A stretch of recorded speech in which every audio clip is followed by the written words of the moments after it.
Today, actually, we are delighted that we have Dr. Sona Tajirian, who has graduated UCLA program for Armenian Studies, and her focus is on early modern world histories of New Julfan Armenian merchants in the long-distance trade between the Indian Ocean and the Mediterranean. And her dissertation was entitled The Early Modern Global Trade of Diamonds and Gems, an Armenian family firm on the crossroads of caravan and maritime trade, about 1670 to 1730. That analyzes the early modern global luxury commodity trade of gems conducted between South and Southeast Asia and European port cities during 1670s and 1730s. Now she is a researcher at the American Gemological Institute in Carlsbad, California, and she's currently working on her first book project based on her dissertation, as well as various smaller projects focusing on the history of pearl trade between the Gulf Manor, India, and Europe in mid-1700s, and the involvement of Armenian New Julfan merchants in that trade. So it's a fascinating topic. I guess this would be somewhat revolutionary, what she has done, groundbreaking.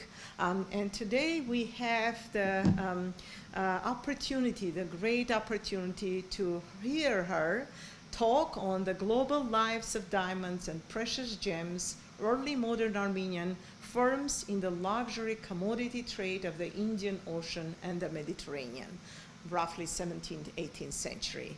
So let's welcome our speaker, Dr. Sona Tajirian.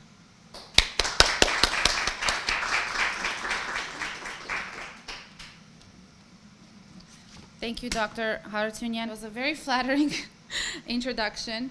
I would like to thank you for initiating this invitation and the talk, and also the Department of Near Eastern Studies, Near Eastern Languages and Civilizations at University of Chicago for having me today. And thank you, everyone, for taking time and from your evening. Start with a quote. For your information, until today, no one or no ship has arrived. I do not want to hear about anyone going to Hyderabad, as neither Indian traders nor anyone can go there. It has been 2 years since Simon has been in Hyderabad. We do not know if he has done any trading. We have not received any letters or even heard any news from him. There is no doubt that no Julfans are bringing in gems from India this year. Whatever is available is what they brought in before. As you can see, everyone is staying put. This fighting is stiff. The English have captured every Turkish ship, and there are hardly any other ships.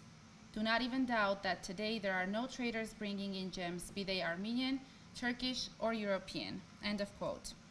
Written on February 13th of 1688, this is an excerpt from a typical letter among hundreds of other business letters kept at the National Archives of Florence in Italy.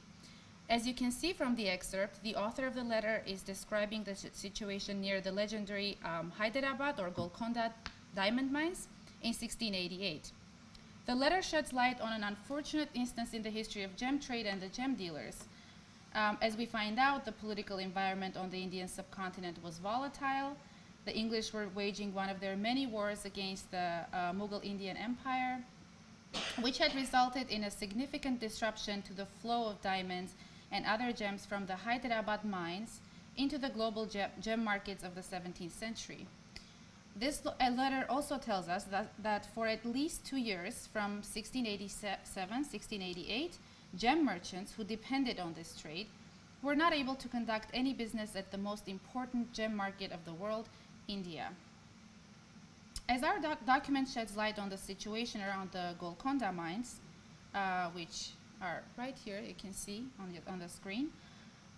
Let me remind you that this letter was written shortly after Jean-Baptiste Tavernier, the famed French gem merchant and traveler that you might know, had visited these mines, and from where the famous Tavernier blue diamond, or the French blue diamond, was mined, which weighed over 112 carats. The most important diamond associated with Tavernier's name and believed to be recut from the French blue.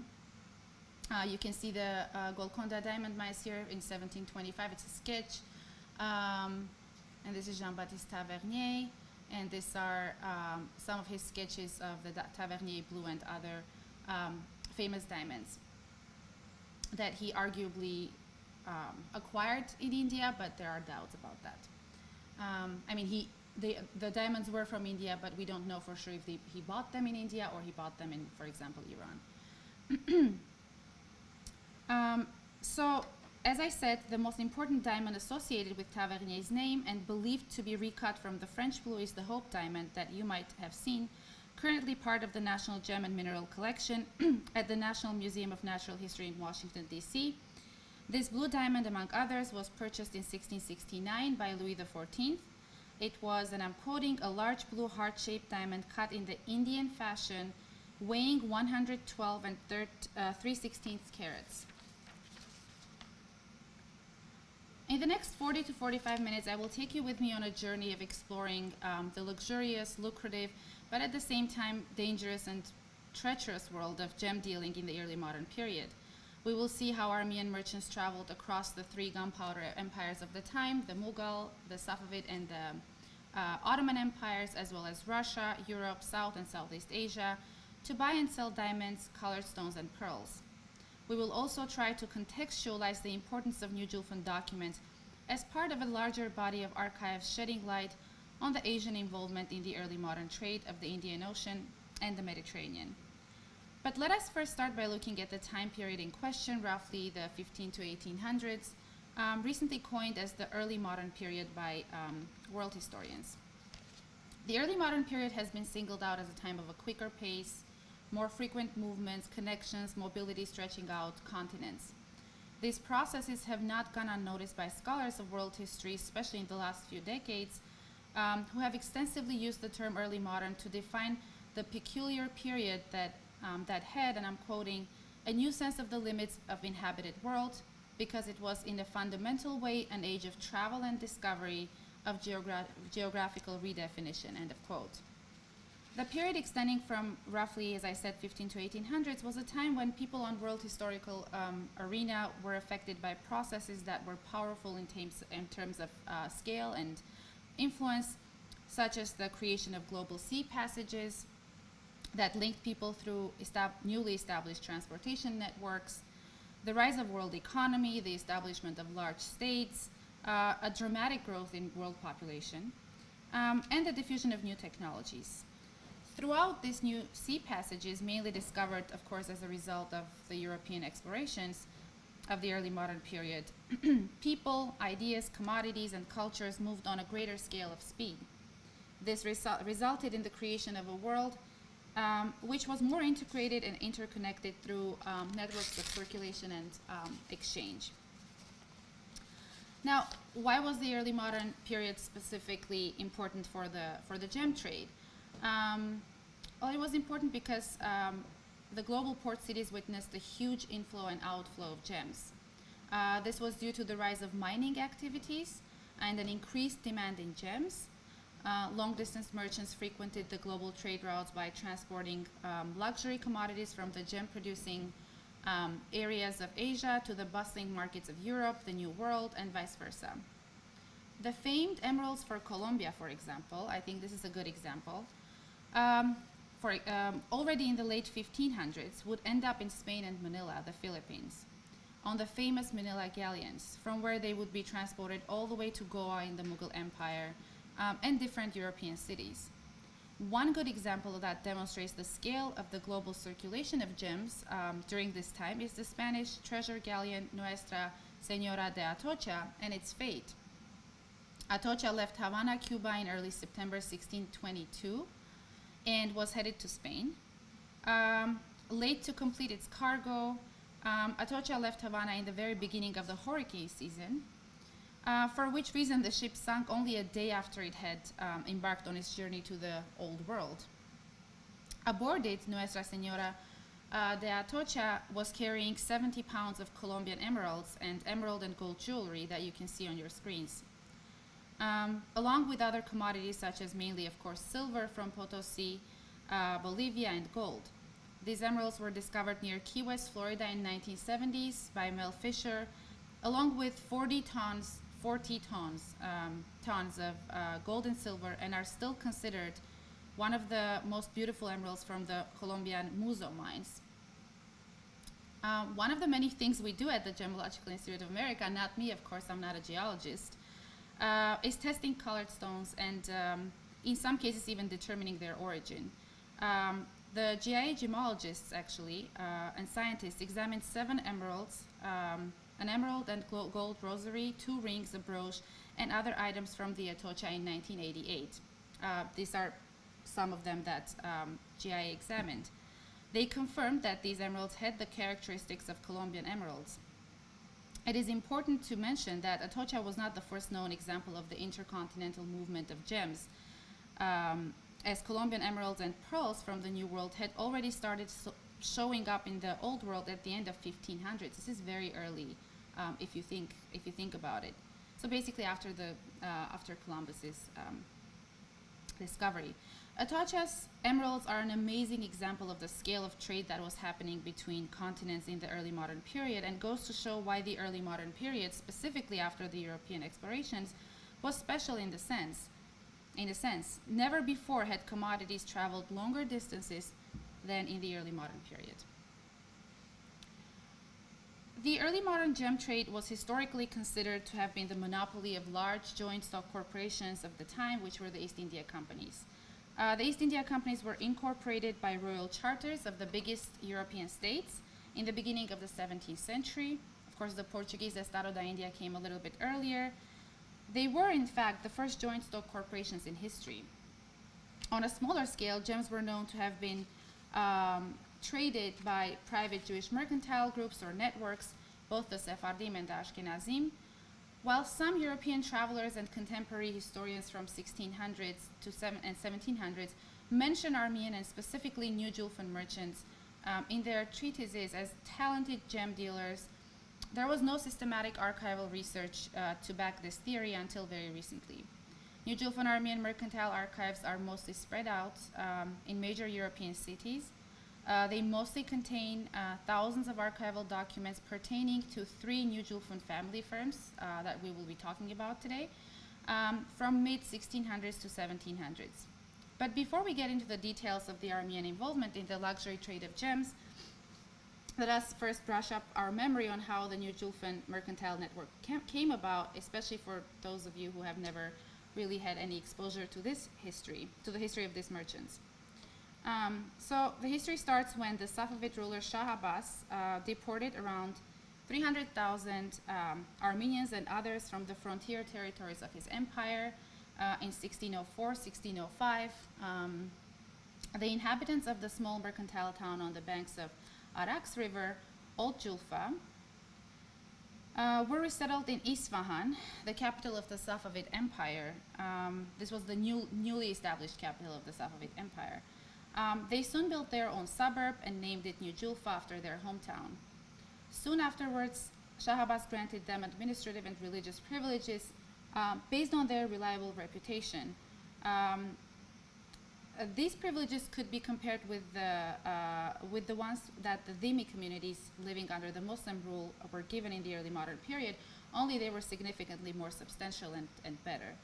As a group of people who were devoid of a state, who also posed no danger to the Safavid state, Julfans were believed to be instrumental in the centralization processes that Shah Abbas had started in his empire, including the expansion of the Iranian raw silk trade into the Mediterranean and beyond. And Old Julfans were known for being very successful silk merchants, and that's could be one of the reasons as to why Shah Abbas specifically resettled them in his capital, basically. As a result of their involvement in the early modern overland and maritime trade, the Armenian mercantile community of New Julfa established 4 interconnected networks stretching from their center in New Julfa, the Mughal India and Southeast Asia, the Mediterranean, Amsterdam, London. I mean, you can see some of the cities here. Cadiz, Spain, even, all the way to Tibet and the Russian Empire. By establishing family firms and hiring traveling comenda agents, trading throughout continents, New Julfan Armenian merchants were able to sustain their mercantile endeavor for more than a century and a half.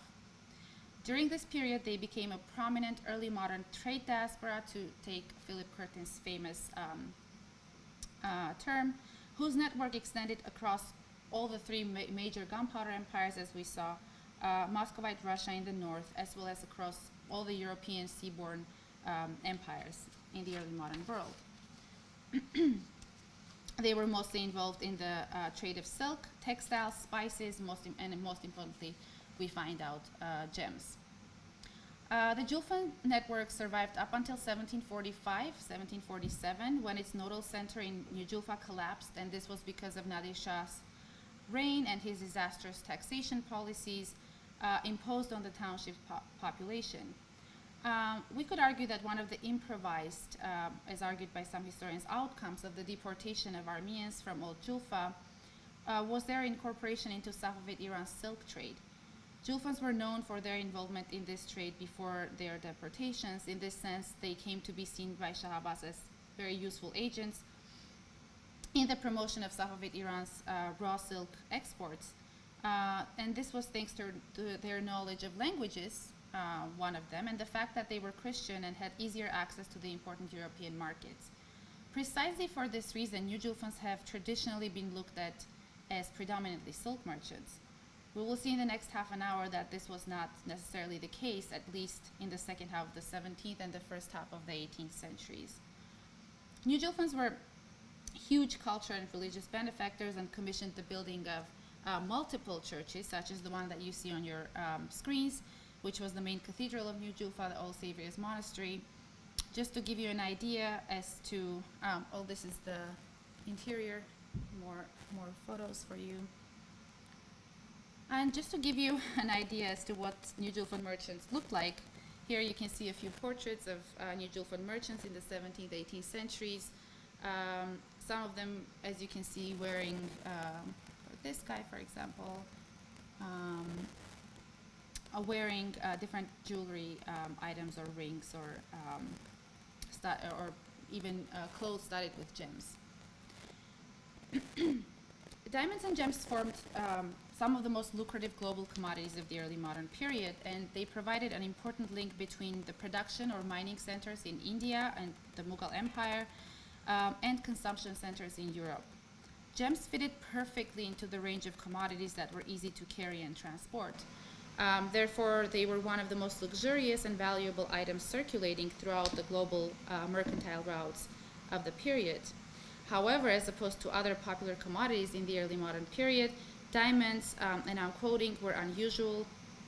Unlike porcelain, tea, and printed cotton, they were very expensive, impossible to manufacture on a large scale, and they had been known as luxuries in ancient Greece and Rome. They were old rather than new luxuries, or rather, they were an old luxury that took on a new life in the early modern world, end of quote. Where did the diamonds come from in the early modern period? The main known deposits of diamonds, as you can see here, in the 17th century were in the region of Golconda. This is the only place that you can find diamonds at this time. Mainly Hyderabad, about which our merchant was talking about in the letter, and to a lesser extent the island of Borneo, which is right now shared by the Malaysian, Indonesian states, and Brunei, but on a very small scale. So I have not ever seen a document that mentions diamonds from the Borneo island. Diamonds and gems became a popular commodity in global trade extensively and arguably, in my opinion, with the acquisition of Europeans of more detailed geological information, or we could say gemological if we use the new term now. At this point, mainly provided by the European travelers and merchants. The market balance of Indian diamond deposits shifted dramatically from South Asia to the New World after the first decade of the 18th century, when Brazilian diamond mines of Minas Gerais were discovered in late 1720s. This, in a way, changed the trajectory of the global diamond trade, shifting with the monopoly of from the Indian subcontinent to the production and the trade of diamonds to sharing it with Minas Gerais and the New World. The main route of it passing through Lisbon to Goa and back in these diamonds, in the case of these diamonds. Diamonds were being shipped, usually put in purses made of leather, which were called bulses, then transported over the sea, usually to London or the main European centers of the East India Companies, we'll learn later. Diamonds connected Asia with the Mediterranean and northwestern Europe, as we saw, Russia in the north, and even the Atlantic world after the discovery of the Brazilian mines. And these interconnected circuits of diamonds and gem exchange were based on networks of European private traders, local traders in India, but also kinship and family firms. New Julfan merchants were one of the main players in the global trade of gems in the 17th and 18th centuries, along with the first joint stock corporations of the time, the East India Companies, mainly the Dutch, the English, and the Portuguese Estado da India, as well as the Sephardic and Ashkenazi Jewish mercantile networks. The top three biggest, most prominent family firms of the New Julfan network were almost exclusively involved in gemstone trade between Asia and Europe. My research of over a decade has focused on only one of these families of professional gem merchants, and not even the biggest family, I would argue. The Minasan family firm, who were active between 1670s and 1750s. The letter we read in the beginning of my talk was written by the head of the firm, the patriarch of the family, Hoja Minas. As already mentioned, the New Julfan network functioned through family firms. Julfan merchants established family firms or family-owned companies, if we use the modern term, and hired traveling comenda agents. Comenda was very important for the organization of this trade. Was a commercial contract that usually involved two parties. One party was the merchant or the capitalist with the ready money, the capital, credit, or merchandise, and the other party usually was an agent, a factor, you could say, or a traveling merchant who had the business skills and the knowledge and the willingness to travel all these long and very dangerous distances to put their master's money to work. So thanks to this system, New Julfans were able to sustain their mercantile network for 150 years, as I mentioned. Although one of the most prominent gem merchants of the early modern period, historical research on their contribution of to the global circulation of these luxury commodities is minimal, recent, and barely scratches the surface of the wealth of information still to be researched. New Julfans left thousands of documents, mainly business correspondence, accounting ledgers, contracts, commodity lists, and other paper tools. The wealth of knowledge that these documents can provide on the histories of gems and gem trade in the Indian Ocean and the Mediterranean is vast, as were the routes crossed by Julfan merchants. Armenian merchants competed against the private trade of diamonds, corals, and other commodities happening against the backdrop of the East India Companies of the time. You can see some of the distances that, in this case, this is the Minasan family firm agents, but this is just some of the cities on their network. And don't look at the red line because they would get all the way to London and Amsterdam, and of course all of India. So some of you might wonder.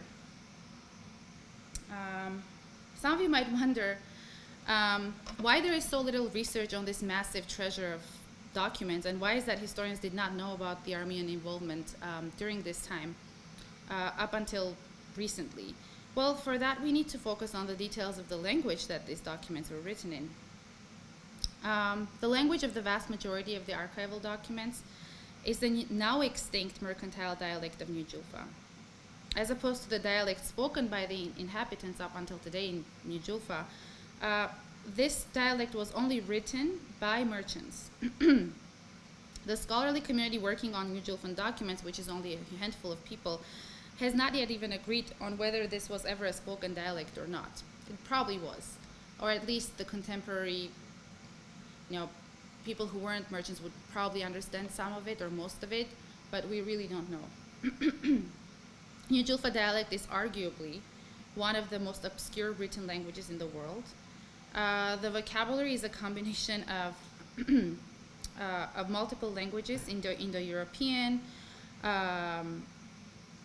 Indo-European languages, Turkic languages, as well as Tamil, Arabic, you name it. The commercial dialect of New Julfa has been preserved in tens of thousands of documents stored across a variety of archives in Europe and Asia. Unfortunately, no professional dictionaries exist based on the glossary of New Julfan merchants and their dialect.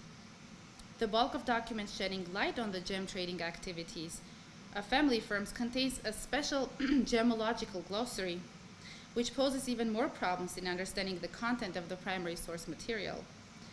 And because of this, there are less than 5 people in the world who can read and partially understand the content of these documents in general, and barely anyone who is able to decipher fully the documents that concern the gem trade, unfortunately. As I already mentioned, recent historical research demonstrates that the Armenian involvement in the global gem trade was significant. The 3 biggest New Julfan families, the Khoja Minasyans, the Sherimans, and the Gerak Midmans, were almost exclusively involved in the gem trade. So let us have a brief look at each one of these families and see in what capacity they were involved in the transfer of gems from South Asia and Europe and back during this time. Let's start with the family that I wrote my whole dissertation on, the Minasyan family firm. The involvement of Armenian New Julfan merchants in the global trade was conducted, as I said, through several family-owned companies or firms. One of the most prominent firms were the Minasyans, who were headquartered in Isfahan, Isfahan, Safavid, Iran, and were professionally involved in the cross-cultural trade of diamonds, colored stones, and pearls, starting from roughly 1670s up until late 1750s.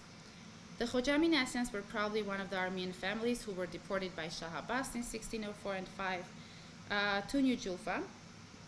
The Minasyans soon became one of the most influential families in the suburb in the second half of the 17th century, when the eldest member of the family, Khoja Minas, son of Panos, established a firm with 4 of his sons sometime in 1670s or maybe even earlier. We don't know anything about their earlier history.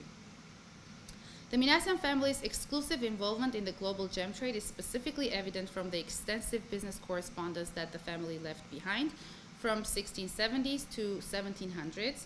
Then there is a gap of documentation on family's activities for almost 40 years, up until 1740s, when we find almost, I would say, hundreds of documents which relate to the family's activities in the so-called country trade between India and Iran in this case.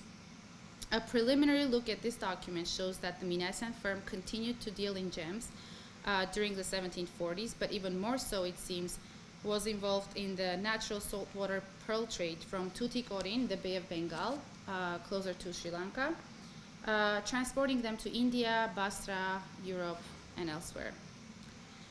The Minasyans utilized both the caravan and the maritime routes interchangeably while transporting their gems from the Indian subcontinent to Europe, as well as bringing back Italian or European glass, Phoenician beads, and other commodities to Iran and India.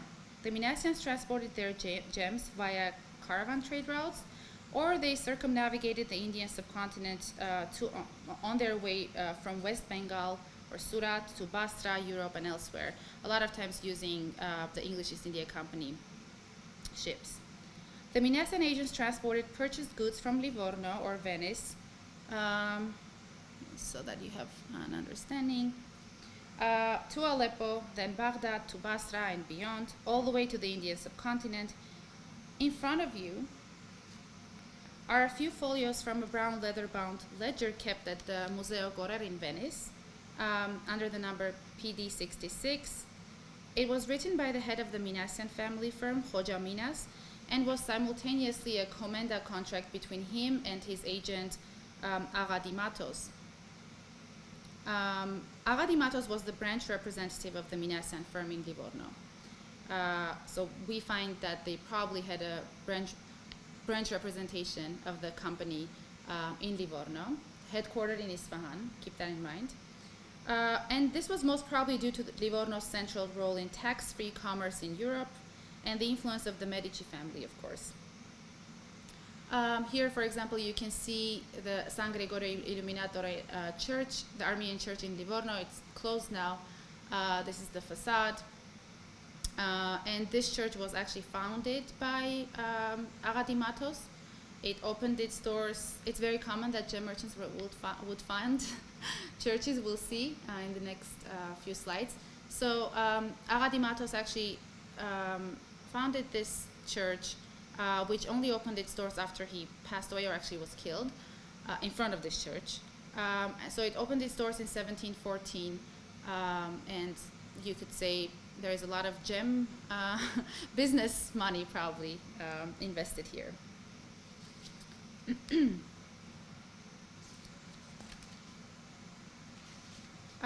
So the accounting ledger contains information about the cities in which Aga Matos and the other agents of the firm traded between 1679 and late 1680s. This arguably meant that Aga was appointed as the branch representative of the Minassian firm in Livorno the same year, 1679. In front of you is a list of most of the gemstones that the Minassians transferred from South Asia to the Ottoman Empire and the Mediterranean over the course of 14 years. With over 10,000 diamonds and 40,000 units of turquoise, here is almost the full list that you can see here. From their east to west trade, the Minassians were trading in gems, including colorless, yellow, and other colors of diamonds.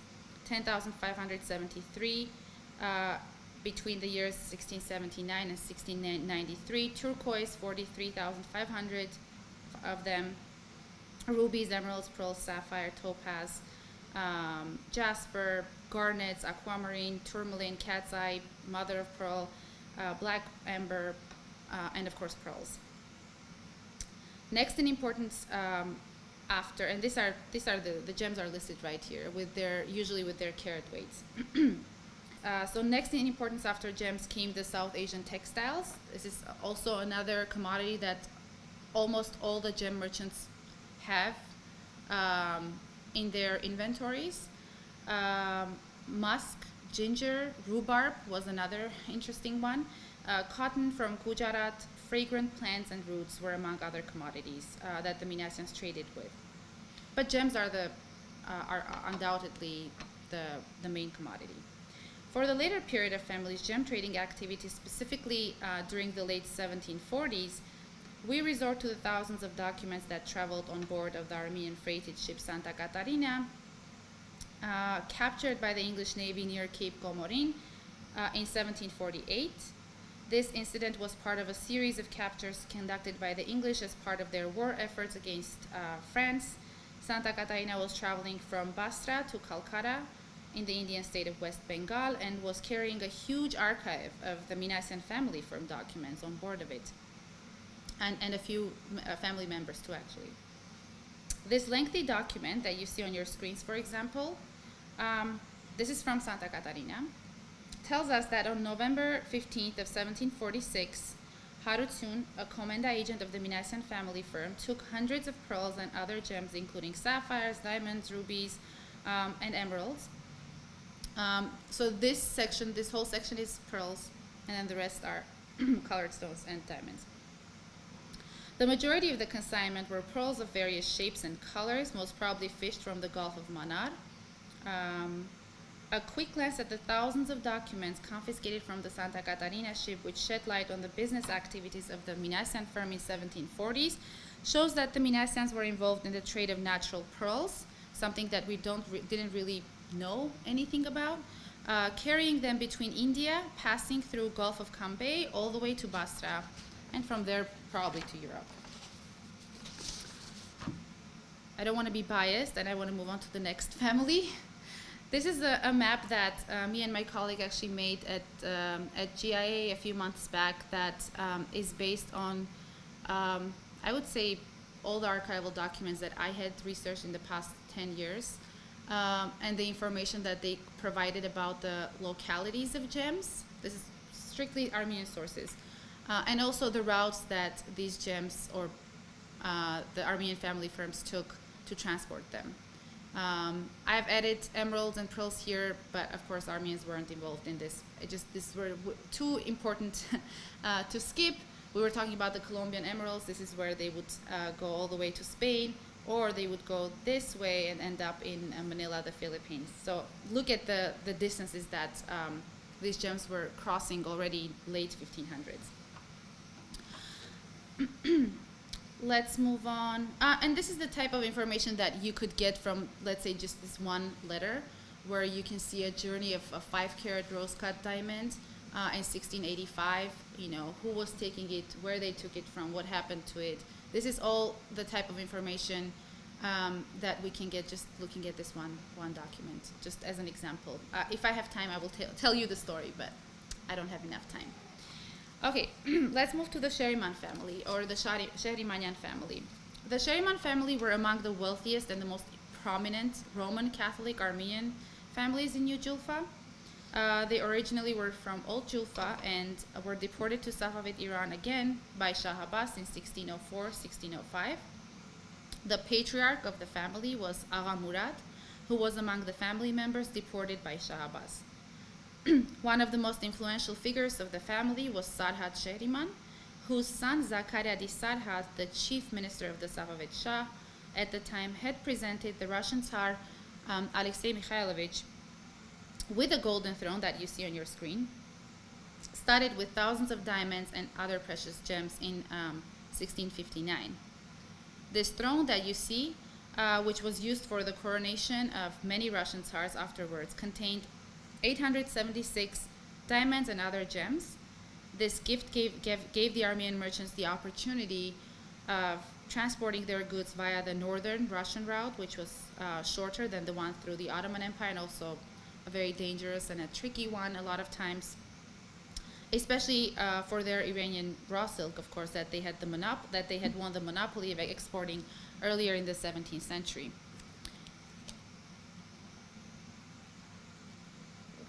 This is kept at the museums of the Moscow Kremlin right now.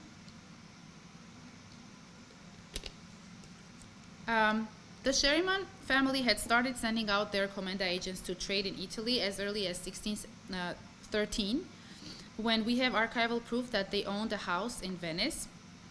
In 1690s, the sons of Murad de Shehriman, Nazar and Shehriman, had invested 720,000 ducats, which is would be approximately $200 million with the 2019 currency. I just want to give you an idea as to what kind of money we're talking about, or investment in Venetian banks, and they had even provided substantial loans to the Republic of Venice to take care of their expenses during their war against the Ottomans.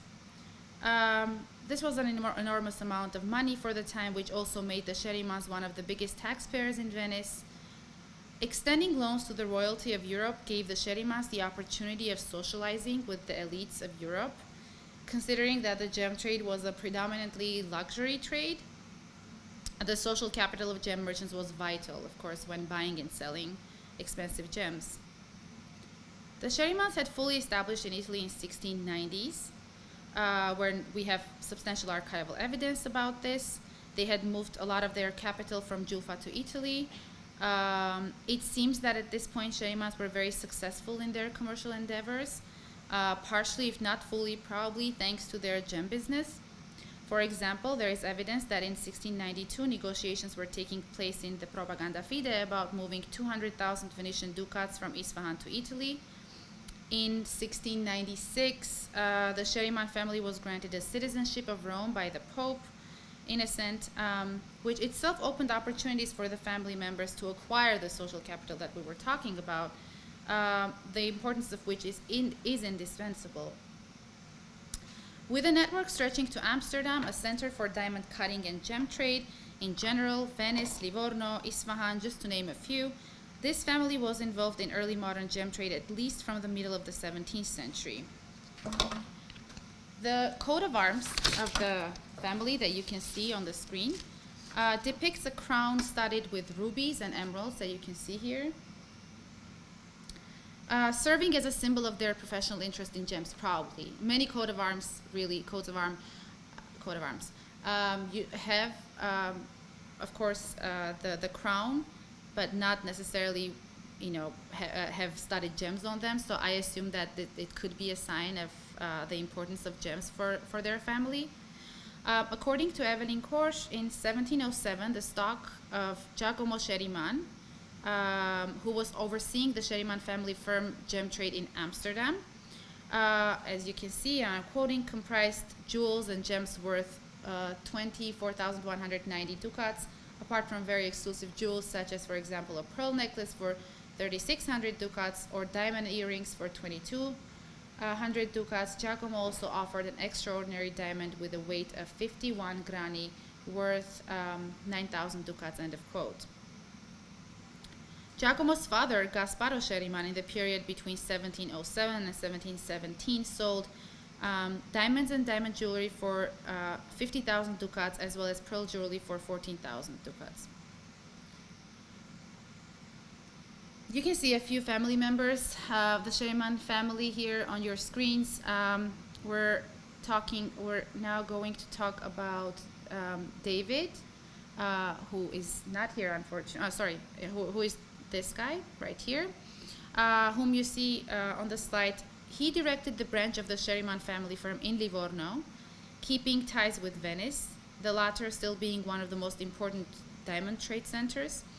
David was probably residing in Livorno specifically for its blooming coral trade. He at some point owned a coral plant in Livorno and was a famous coral merchant in that port. David also traveled all the way to Goa via Lisbon, something rare for the capital holder to do, thus making the Scheriman family significant in that it had a slight connection with the diamond and gem trade conducted via Lisbon and Goa, as opposed to their colleagues, the Minassians, who didn't really play any role on that route. Unlike the Minassians, the Scherimans also cooperated with non-Armenians for their business ventures. For example, in 1728, the Scherimans collaborated with a Hindu merchant named Chanderban, who, and I'm quoting, handled the firm's corals for diamonds business in Goa, India. End of quote. We see David Scheriman again in 1740s when Abraham and Jacob Francos from the famous Sephardi Franco family shipped coral from London to Madras, which is Chennai right now, and back on the account of David Scheriman. Scherimans not only traded in diamonds and other gems bought from South Asia, they also traded in jewelry made from those gems that their agents purchased in India. Their commercial relationship, the commercial relationship of David Scheriman and the family of the Francos seemed to have been a continuous one, as in 1735, he and Joseph and Raphael Francos, based in Tuscany, jointly financed an expedition to find coral in Languedoc, France. There are hundreds, so in southern France, there are hundreds of pages of accounting ledgers, commodity lists, contracts, and business correspondence, most of them containing information on the gem trade conducted by the Scheriman family in folders under the name Documenti Armeni at Archivio di Stato di Venezia in the Venice Public Archives.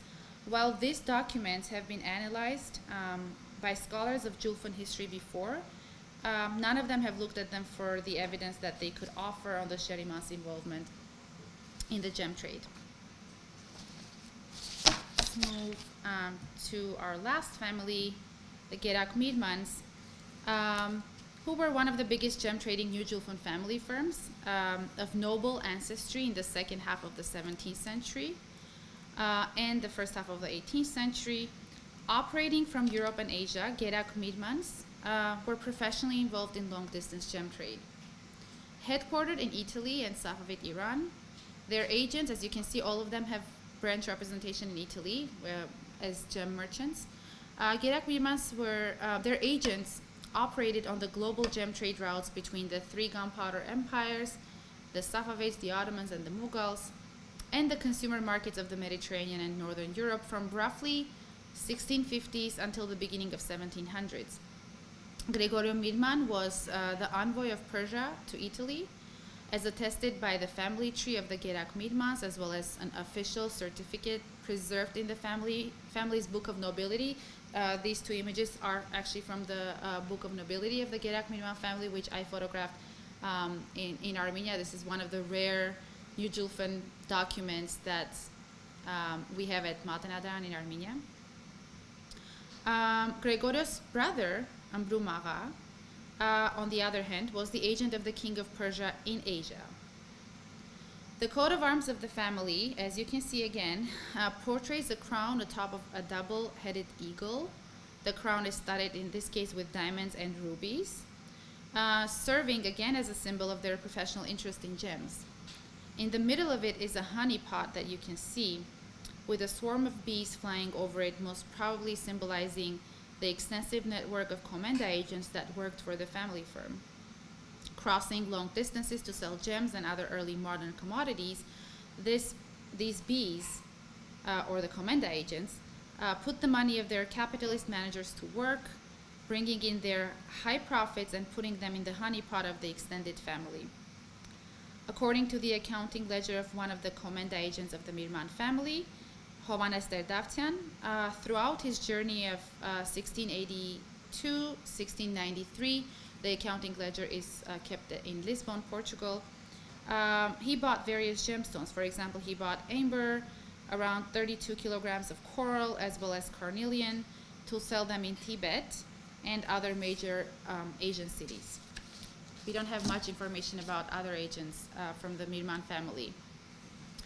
Gregorio Mirman was also the benefactor of the Armenian church, Santa Croce degli Armeni in Venice, near St. Mark's Basilica, which opened its doors in 1688. You can see an older sketch of the church, and this is the modern image. Gregorio passed away the same year and was buried in this church. You can see his tombstone if you go now. Again, probably the capital that was acquired by doing gem business. A good indication of the involvement of Mirmans in the gem trade during the late 1600s. This is the interior of the church. These are a few medals that I think he made himself and gifted them to the Grand Duke of Tuscany, Cosimo Medici III. So you can see him. This is the Lamb of God. These are the swarm of bees here again. So this is, at least we have some image of what he looked like. So a good indication of their involvement in the gem trade during the late 1600s is the gem inventory of Gregorio Mirman, which was drawn up after his death in 1688 and recorded by his younger brother Ambrumaga, in this case the executor of Gregorio's will. The Mirman family were arguably involved in the global gem trade since before their move to Italy. According to the historiographer of the Armenian presence in Livorno, Maestro Purulian, the Mirman family had brought precious stones from Persia to Livorno when they initially moved there. According to the printed booklet that you see on your screen, which contains Gregorio's inventory, which is a translation from Armenian into Italian, Gregorio Gerak Mirman left tens of thousands of diamonds, rubies, sapphires, emeralds, turquoise, pearls, and other gems after his death. More specifically, before his passing, he owned 89 carats of loose as well as faceted rubies, 17 balas rubies or spinels, weighing 26 carats, an 84 carat oriental topaz, which actually is a yellow sapphire, and 2 blue sapphires weighing 174 and 16 carats respectively. 94,915 units of turquoise from Persia. It's actually mentioned that they're from Persia, which were considered the highest quality. 92 raw turquoises, 431 garnets, 4,036 lapis lazulis, 801 pearls, including loose, mounted, baroque pearls, as well as amber. Gregorio seemed to have a special fascination with emeralds. He left 10,191 loose emeralds, weighing 5,021 carats in sum, the largest of which was a 172 carat emerald. He also owned 85 mounted emeralds, the weights of which are not stated. Among jewels that were listed in the inventory of Gregorio's will were also jewelry items, particularly 85 gold rings studded with diamonds, emeralds, rubies, and other gems, Of utmost interest is a diamond weighing 106.75 carats. The diamond is followed by 15 others weighing around 47 carats, after which Marat mentions that the Medici Duke offered, so for this diamond, or the big one, we don't know, a fortune for those gems. And I'm quoting, 35,000 scudis were offered by the Grand Duke Cosimo Terzo, so Cosimo III, end of quote. Considering that these diamonds were still in the possession of the family, Mirmans never sold them to the Medici Duke. It is believed that the Grand Duke of Tuscany had also offered the Mirman family one of his most remarkable estates in exchange for that diamond, but was rejected. Rumors in Livorno had that the Mirmans were in possession of a large diamond, probably the 106.75 carat diamond, mentioned in the inventory discussed above, which was stolen later in 1716 from the private residence of Petros Mirman, another family member, in the result of which he was killed. The police, who searched very thoroughly for it, never found the diamond at the residence. The story also goes further by saying that this diamond ended up as a decoration on the crown of the Imperial House of Austria. Unfortunately, the latter part of the story has no archival proof and has yet to be researched thoroughly, but these big diamonds usually don't just disappear. They either get recut or they're one of the big diamonds that we know today. But it's impossible to trace them. The Mirman Brothers Association as gem providers to the Medici court went back earlier to 1684, when Vittoria della Rovere, the Grand Duchess of Tuscany and the wife of Grand Duke Ferdinando II, bought 20 rough rubies and paid 285.5 ducats to Gregorio Mirman. These gems arguably ended up decorating, and I'm quoting, the magnificent gold filigree crown encrusted with over 600 precious gems, 412 diamonds, 114 rubies, 80 emeralds, and surmounted by 5 large Baroque pearls as a gift to the Carmelite nuns. End of quote. This is probably the crown that you see in front of you, and you can see the rubies, the large rubies on it. The inventory in discussion is certainly only one Armenian merchant's world of gems and preferences.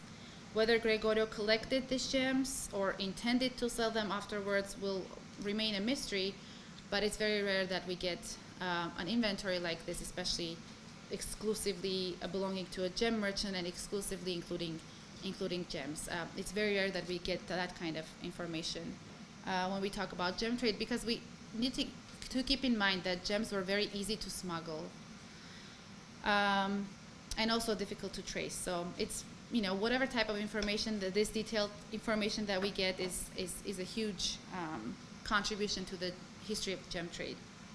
To conclude, the importance of gem trade among Armenian long-distance merchants in the early modern period can hardly be exaggerated.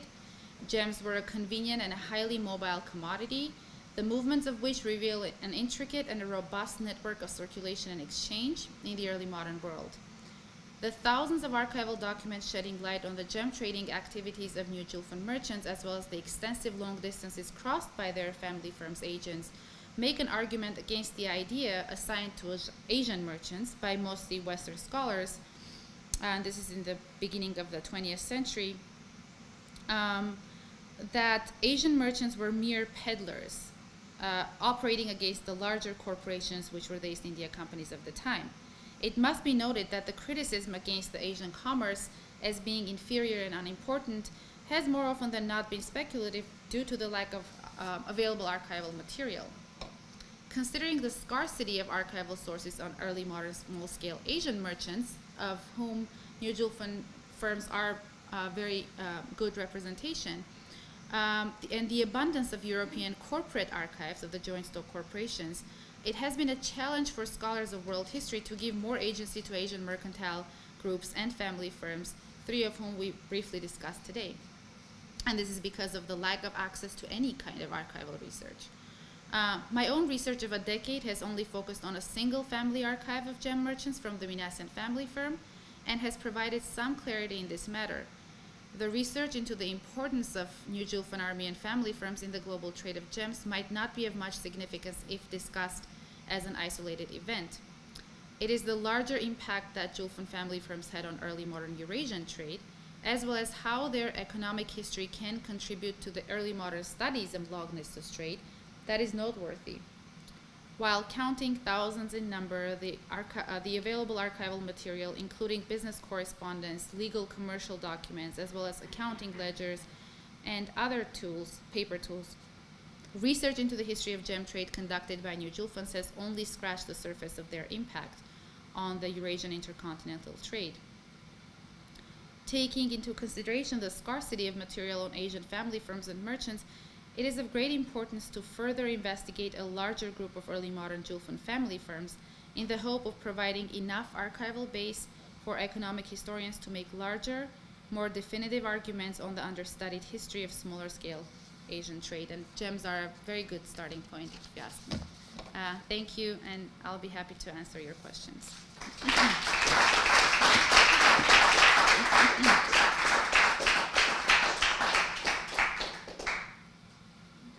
I'll start.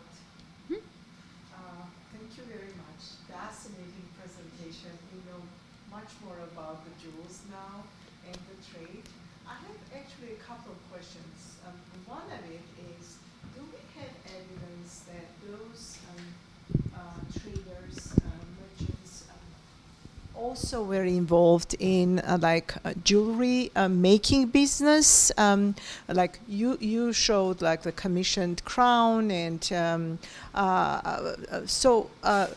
were they studying also, or putting the jewels in jewelry, or they were usually professionally just traders in the family? That was my one question. And then the other was, when you mentioned about the Mirman family, and then you showed this Italian notebook, and you said this is a translation from Armenian. Do we have the survived Armenian copy of it? Because I was first surprised, actually, that it was like the notes in Italian. Who was that intended for, if they were it was like family business? So that was my second question. So, very, very good questions, honestly. So when it comes to the jewelry, this is what I always try to communicate with, especially Armenian community members and jewelers, and that is that while Armenians are very successful jewelers right now, it doesn't seem that they were much interested in making jewelry or faceting stones or anything like that during the early modern period. It's very rare that you will see jewelry items on the list, but it's minimal, I would say. It's mostly rough stones, sometimes faceted, probably in India. Sometimes it's mentioned that it's faceted in a European fashion. Sometimes you'll see like a rose-cut diamond or a rose-cut colored stone. And a lot of times you'll see rough stones that they were carrying to European port cities, especially Amsterdam, but also Antwerp, London, which were very famous gem cutting centers at this point. I don't think they were even interested in doing that. I think they were just selling them and not worrying about the cutting. But I might be mistaken. This is a completely new, in a way, field, and I might say something, and then in a few years I might find out, not regret it, but find out that they were actually interested in gem cutting. But no, it seems that they're not really interested in jewelry pieces. But as you saw, we saw a few that Gregorio had. We see sometimes they will mention the Kundan jewelry in India, from the Mughal Empire. Sometimes they'll mention pearls studded, put in a ring, rosaries. They'll mention earrings sometimes. I am thinking that, for example, someone like Agadi Matos, whose documents I have not exhausted whatsoever. There's a whole folder in Italian and other European languages that belong to him, where he deals specifically with European royalty, like the Doges of Venice, or others. And I've seen earrings being shipped or a ring. So maybe the consistent or the consistent presence in Europe gave him the opportunity of being more interested in jewelry. So maybe getting the gems from India and Iran and then fastening them in jewelry and then selling the jewelry. That could be the case, but that's it. For Gregorio Mirman's inventory, I might have forgotten this, but I don't think we have found the Armenian originals yet. That would help because it's very clear that this is a translation from Armenian into Italian. Actually, not Armenian, New Julfan into Italian. Some of the terms that they use is, it's, I can tell it's from New Julfan. I might be mistaken, but I don't think we have found the originals yet. But no one has looked at this document. So, I mean, in the Mirman family, I have not really done research on them. This is the extent of the Gregorio Mirman's will is something that I'm writing an article about right now, so I know more about it. But again, we might find way more than we know now.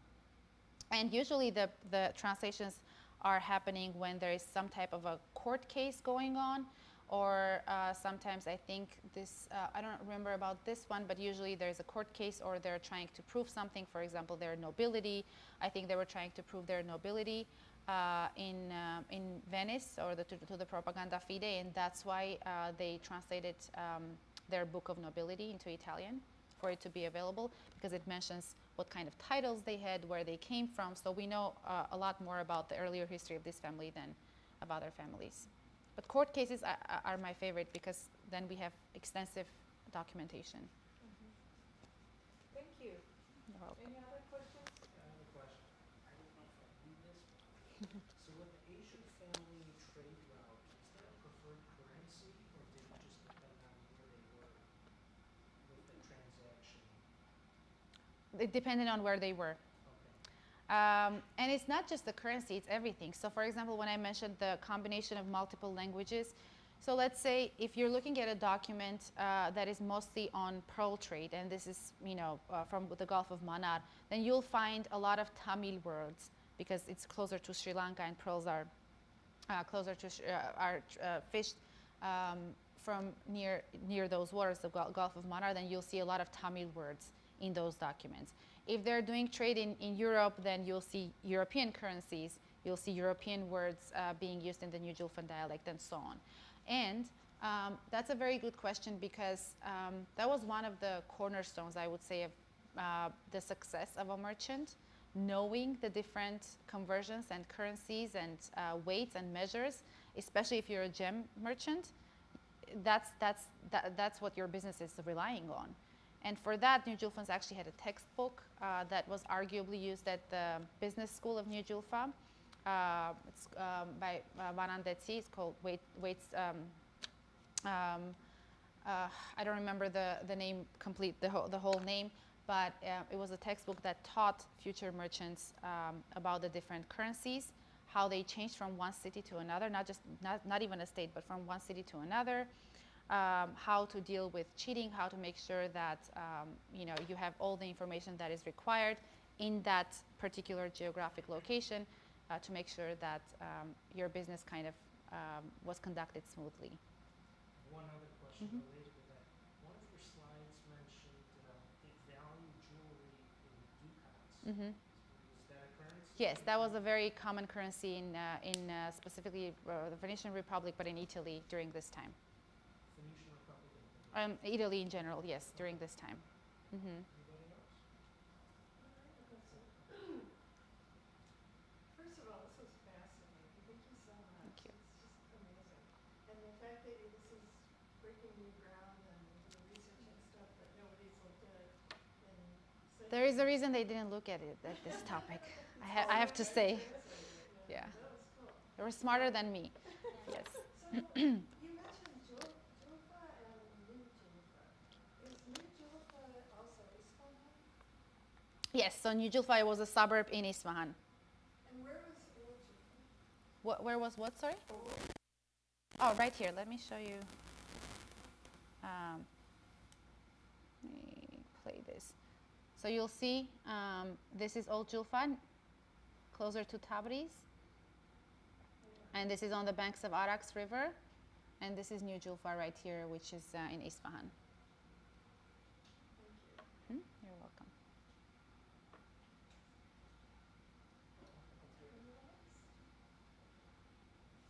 Any sense of what became of these families?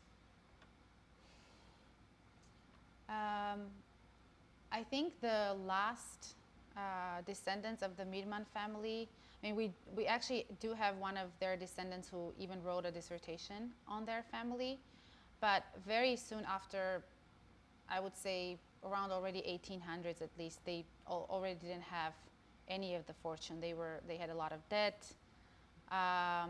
We don't know,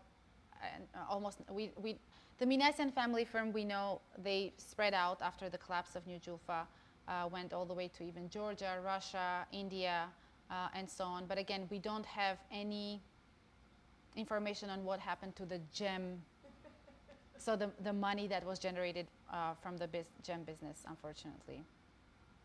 It's a very tough question. It's a bigger question of what happens to minorities in big empires. What happens to their capital in big empires? Because at the end of the day, they are still minorities. So it depends on the firm, it depends on the family, but probably everyone has its own story. Again, we don't know much. We don't know much, unfortunately. Thank you very much.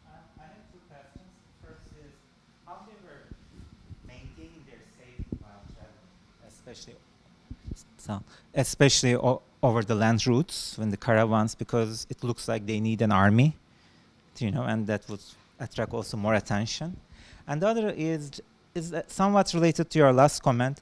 Unlike the jewel makers, which is a craft, the gem merchants usually had a negative image, a prestige, because everybody knew that it was dirty money, and that's why that the churches and the others were like is a way to show that they were using the money for the for the community, or they were good Christians, whatever. So I was wondering, since the New Julfa, maybe you don't agree that it was dirty money, that but the New Julfa, they had it was a merchant community. So what was their standing among the other merchants who were the silk merchants or doing other types of these transnational trade networks? Did they have a good standing in the community too?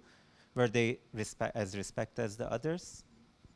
So first of all, before I forget, I think when I say gem merchants, I have to be clear that, of course, they were trading in other commodities too. Because if you were making the trip from west to east, east to west, crossing long distances, you don't just take one type of commodity. You take all the popular commodities that would generate money and capital during this time, right? So that's one thing.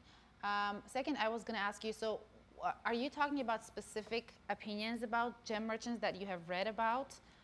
Why were gems considered dirty money? Yeah, so it says like because of their story, maybe it's for modern attribution to the past. That might be the other also, say that. But also in the kind of the community that was involved in that, because you said it's a minority, and there's also one of the reasons that the minorities were doing is that it was also considered dirty money in those regions. That's why I said. More of a modern connotation, just because of course, we know more about how unsustainable the mining activities are, unfortunately still are, and all of this. So back then, I don't think there were much talk about it. We barely know anything about the mines. Actually, just a few details that I have found in my documents are very rare from early on, like the one that we read in the beginning from 1688, when Hoca Miras is talking about the mines specifically. So apparently they were going all the way to the mines, or at least the markets around the mines. I wouldn't say that gem merchants specifically had a bad reputation. Armenian New Julfan merchants often get a lot of really, I would say, nasty comments by other merchants, especially Europeans, for being really money driven and being very, in a way, cheap, and all of this really, I would say, stereotypical comments. So that's another thing. So I wouldn't say that gem merchants specifically had a bad reputation. But they had to have a very good reputation, otherwise they wouldn't be able to deal in gems. Because you have to understand that gems are luxury commodities. They're very expensive, which means that only the elite and the people who had money could buy and sell them. So if you're a gem merchant, then you automatically circle, like a successful gem merchant like Tavernier or others, you circle around the elites, the royals, and so on, and which also means that they have big connections. So they have the money, they have the connections, and that's probably a few of the reasons as to why they would also found the churches, because they had the opportunity and the connections, right? Because they're founding, let's say if you're founding an Orthodox, whatever church in a Catholic or whatever state, whatever. It depends on the state. And your first question was about the safety. That's an amazing question, because it's all about safety when it comes to gems. So the main difference between private traders or small-scale Asian family firms such as Armenians was the fact, and this is something that Dr. Asanyan has actually written a whole article on, is that the joint stock corporations or the East India companies had the opportunity of internalizing the protection costs, and the protection costs was anything that would go into making this journey a safe journey, right? That included fighting the bandits or the people who would ask for money on their way from one destination to another, but also just the fact that the East India Company and their ships were armed. And so that's a very good observation, because how do you do that if you're just a private trader or an Asian a merchant like Armenians? So in the case of Armenians, they were one of the most one of the most knowledgeable merchants about the caravan trades. This is something that is mentioned by all Europeans. Armenians are known to know the caravan trades very well. So they know where to cross, what to cross, who to bribe, all of this. And it's mentioned a lot in my documents. You would say, sometimes they even say, see, this agent, for example, so-and-so was able to cross this many customs offices and not pay a penny. Something like this kind of information. And that was considered a very good, a very good merchant. He was able to circumnavigate, in a way, these customs. So their knowledge of the caravan trade routes really helps. And another way that Armenians tackled this problem was actually signing contracts and agreements with all the major East India companies of the time, especially the one with the East India Company in 1688, where the English East India Company let Armenian merchants transfer their cargo on their ships, which means that in this way they were internalizing the protection costs. They didn't have to worry about any of this, and they were making a very good use of it. One thing that sets Armenians apart, and I argue about this in my dissertation, is that as opposed to the East India companies who could only use the maritime trade routes, Armenians had the opportunity of kind of juggling between the two, depending on what was more safe at that point, and you get a lot of that type of correspondence in the documents, where the head of the company, who's the mastermind behind the whole transaction, right? Sitting in Isfahan, by the way, New Julfa, never traveling, knowing the prices of goods, everything, really being the mastermind, receiving all the information from the agents, sharing orders or all that information to the other agent in the network. He would always say, you'll see the documents, he mentions, the Ottoman routes right now are very dangerous, so I don't want to hear about you taking those routes right now. You should go through London, which means go to London, let's say, and then take the maritime route on the English East India Company ships. Or do not in any way take the maritime route because there are so many corsairs, and here's what happened to this family or to that company, so don't do that, take the caravan trade routes, and so on. So there is this very elaborate circulation of information, which is should be very fast, of course, because their business depends on this. And it's all about really avoiding the dangers. But there are so many stories about gem merchants, and I'll be giving a talk actually about that in a few days, how they got robbed, how they got killed, and this kind of stories. Robbed by customs officials themselves. Let's say this one Armenian merchant, 1675, I think, shows up in Marseille at the customs official says that he never declared the diamonds that he had, that he has like 30 huge diamonds, and he just robs the merchant, takes all of the gems that he had, the huge amount of money that we're talking about.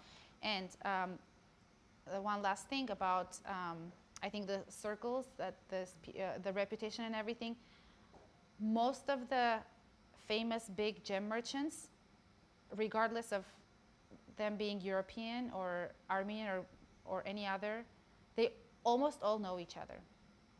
So Tavernier knows the guy who got robbed that I was just talking about in Marseille.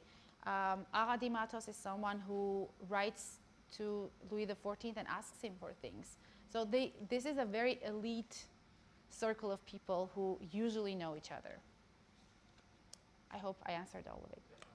All right, thank you.